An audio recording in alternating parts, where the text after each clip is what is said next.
हरे कृष्ण दोस्तों, मेरा नाम दीपन धीरावानी है और मेरी YouTube चैनल में आप सभी का हार्दिक स्वागत है।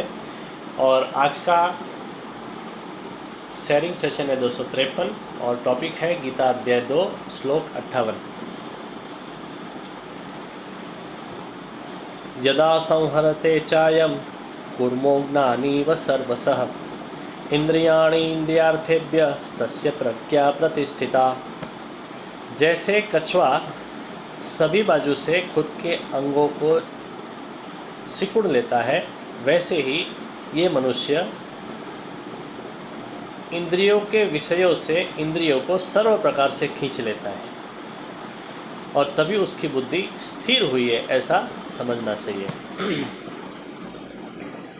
इस श्लोक में संयम का महत्व समझाया है। कछुए का दृष्टांत देखें। जैसे कछुआ अपने सारे अवयवों को खींच लेता है, सिकुड़ लेता है, वैसे ही जो मनुष्य विषय जब आक्रमण करते हैं तब अपने सभी अंगों को खींच लेता है, उसकी प्रज्ञा आत्मा में स्थिर हुई है, ऐसा समझना चाहिए।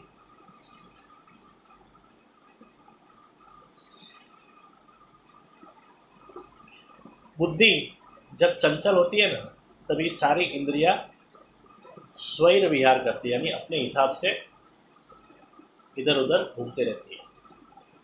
तो बुद्धि को अगर स्थिर करना है तो एक बार ऐसा भी है कि इंद्रियों को विषयों के आक्रमण से बचाने के लिए अंदर ही खींच लेना चाहिए, इंद्रियों को खींच लेना चाहिए।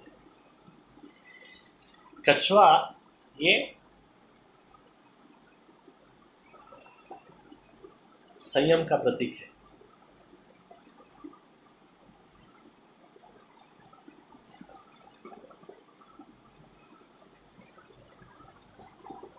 संयम के बिना जीव शिव तक नहीं पहुंच पाता है।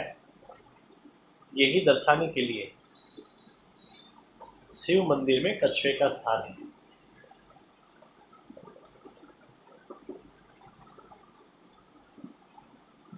कछुए के दर्शन के बिना शिव का दर्शन नहीं हो सकता है।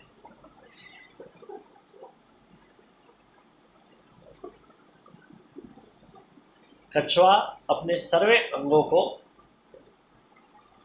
खींच लेता है ना, उसके बाद उसकी पीठ में कितने भी प्रहार करो उसकी कोई असर नहीं होती है, क्योंकि कछुए की पीठ इतनी मजबूत है।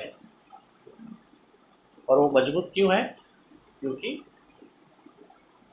उसकी माँ की, कछुए की जो माँ है ना, उसकी अमी दृष्टि सतत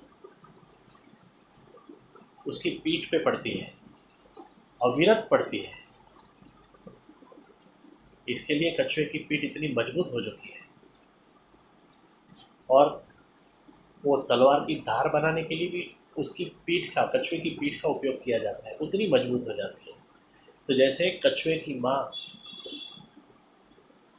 की अमी वर्षा अविरत कछुए पे पड़ती है, उसकी पीठ पे पड़ती है, वैसे ही जगदम्बा, वो भी प्रेम पूर्ण वात्सल्य दृष्टि से, वैसे ही जगदम्बा की प्रेम पूर्ण वात्सल्य दृष्टि जिस पे पड़ती है ना, वो भी वज्र समान बन जाता है।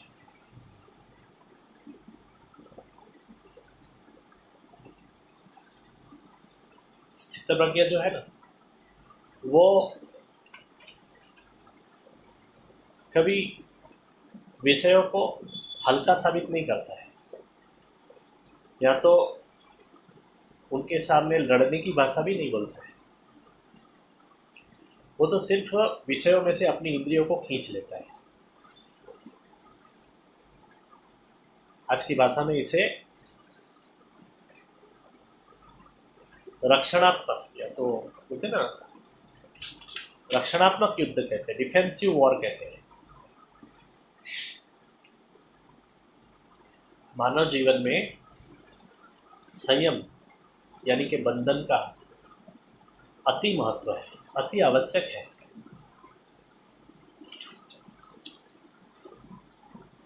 वृक्ष भी अगर धरती का बंधन नहीं स्वीकारता है ना,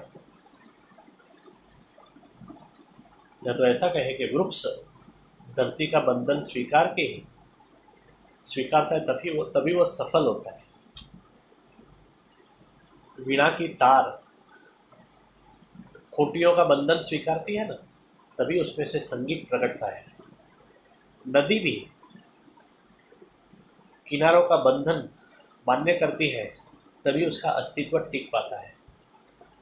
तो इस हिसाब से मानव जीवन, तो किसी भी जीवन में बंधन का अति महत्व है।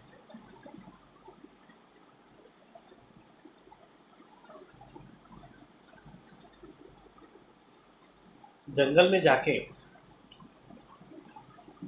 संसार छोड़ के जंगल में रहना कदाचित आसान है, लेकिन संसार में रह के मन में भगवान को रखना, मन भगवान में रखना कठिन है। व्यवहार में भी संयम का अति महत्व है, अति आवश्यक है। किसके साथ कितना बोलना,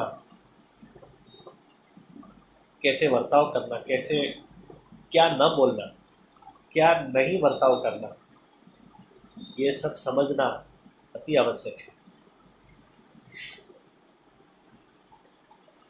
अगर कौटुंबिक संयम नहीं है ना, तो परिवार विक्षिप्त हो जाता है।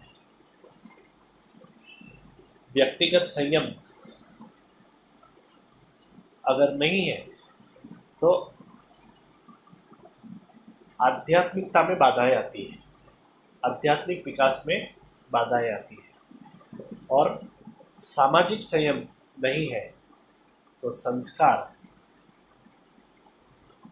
राष्ट्र और संस्कृति नष्ट भ्रष्ट हो जाती है। कल आगे देखेंगे भगवान क्या कहते हैं वो। विषया विनिवर्तन्ते निराहारस्य देहिनः रसवर्ज रसोप्यस्य परम दृष्ट्वा निवर्तते। वसुदेवसुतं देवं कंसचाणूरमर्दनं देवकी परमानन्दं कृष्णं वन्दे जगद्गुरुं। गुरुर्ब्रह्मा गुरुर्विष्णु गुरुर्देवो महेश्वरः गुरुर्साक्षात् परब्रह्म तस्मै श्री गुरुवे नमः। हरे कृष्ण।